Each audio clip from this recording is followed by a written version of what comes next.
Inside James A. Rhodes Arena here with head coach Tom Hanna and coach another 2-1 weekend down in North Carolina at the Wake Forest Invitational.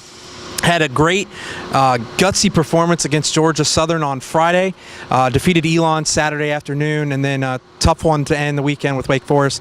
Just briefly talk to me about the weekend. Sure, 2-1 weekend again. Well, we're kind of okay with that.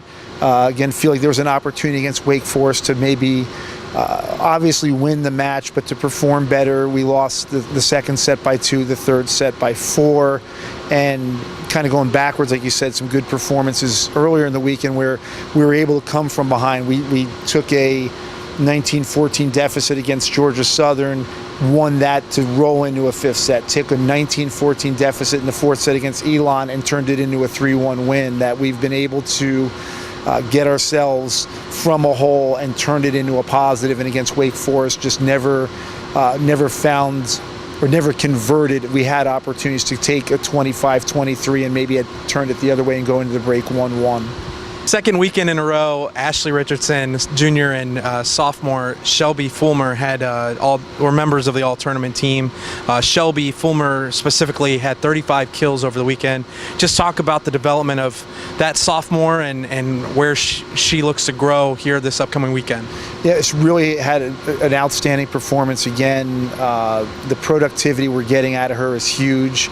I think our setters are doing a nice job, in getting her in good situations. Emily's getting her a lot of good looks, one-on-one, one-on-hole. She's doing a pretty good job moving it around. So he said developmentally, it's nice to see the progress she's made in the last year. Had a very solid spring and is continuing to do those things right now. So that's always encouraging that, again, our process is paying off. And you talk about Emily Wigan, your setter. We haven't really said a lot about her so far this pre-MAC season, but just talk about her play and the play of the setters.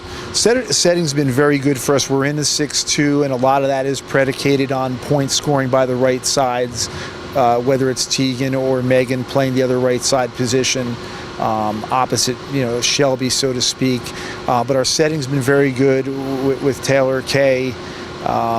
Mostly in that second spot. We have been jumping in and out of a 5-1 with Emily, partially just based on different situations. Hey, sometimes it's we want to get Ashley in that M1 spot and let her run behind a little bit more. We want Emily to be able to attack a little bit more.